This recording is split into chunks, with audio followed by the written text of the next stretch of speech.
1 2 1 2 1 2 1 2.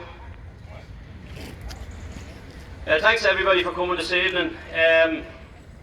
This government seem to be able to do what they want, and the poor show tonight shows that they're getting away with it. So we have a letter demanding the resignation of Michael D Higgins as President of Ireland, because he no longer serves the interests of the Irish people. He serves foreign vulture funds.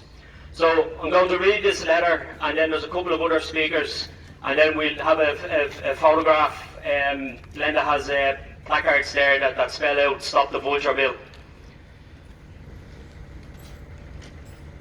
The letter is addressed to President Michael D Higgins.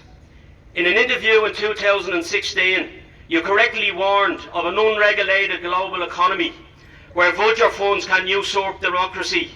You also alluded to several forces and phenomena that might pose a threat to democracy and democratic values. You stated that it was difficult to relieve people from poverty, have decent employment prospects, and have people living with a sense of security when there were unaccountable forces. In 2016, the centenary year of the 1916 Rising, you posed the question: where do you stand in relation to the idea of having unrestrained, unaccountable vulture funds that affect the welfare of your people?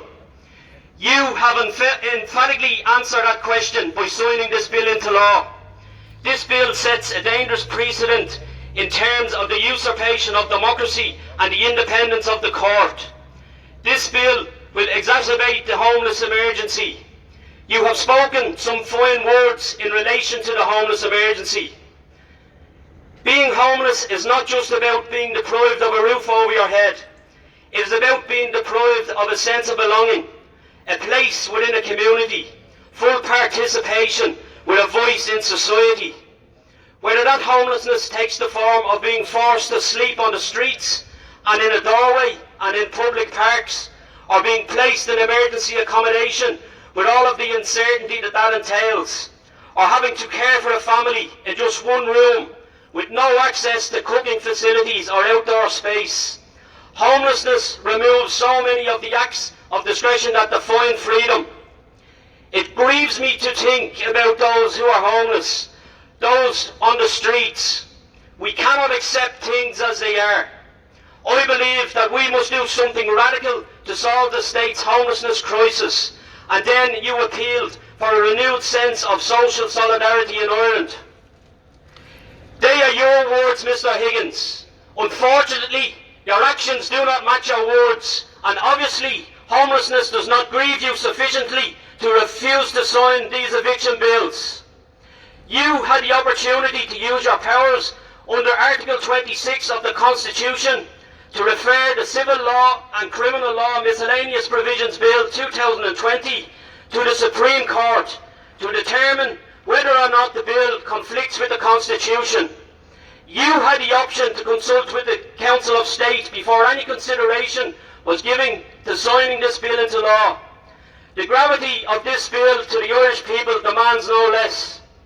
This bill will affect hundreds of thousands of Irish citizens who stand to lose their homes, businesses and family farms to vulture funds.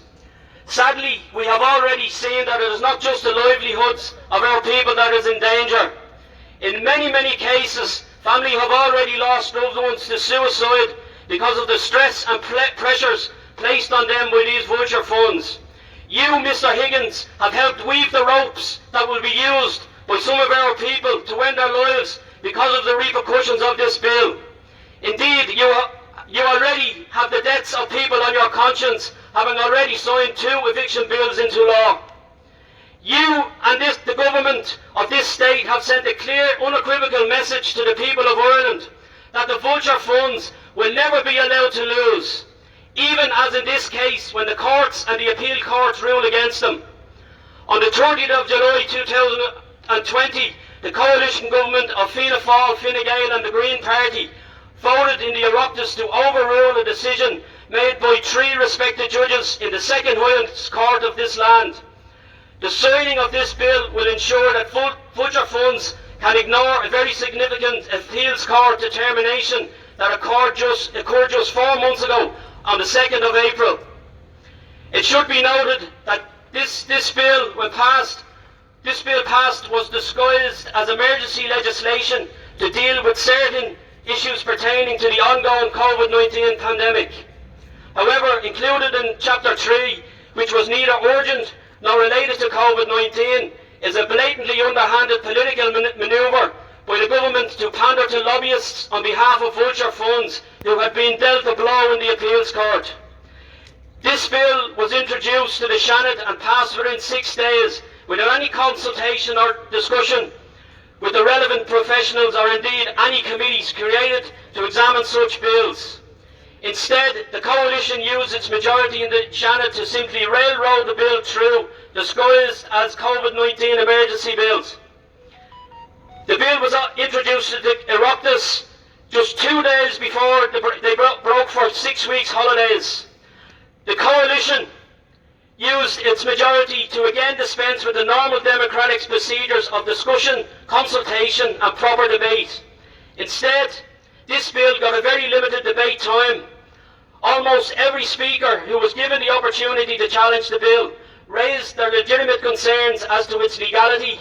This included experienced TDs with legal expertise even from the government parties, who recommended that sections of the bill relating to vulture funds be removed as it was neither urgent nor COVID related. This was a clear abuse of procedures and a clear example of the usurpation of democracy.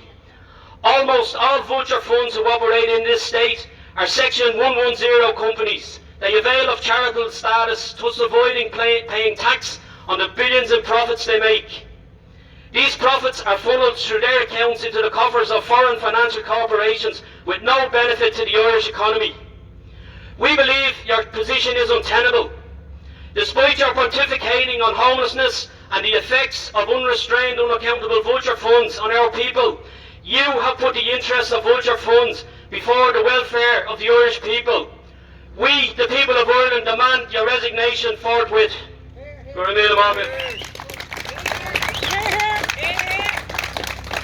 Just call on Ireland from the Hope just to say a few words in relation to the bill. Just not that many, yeah.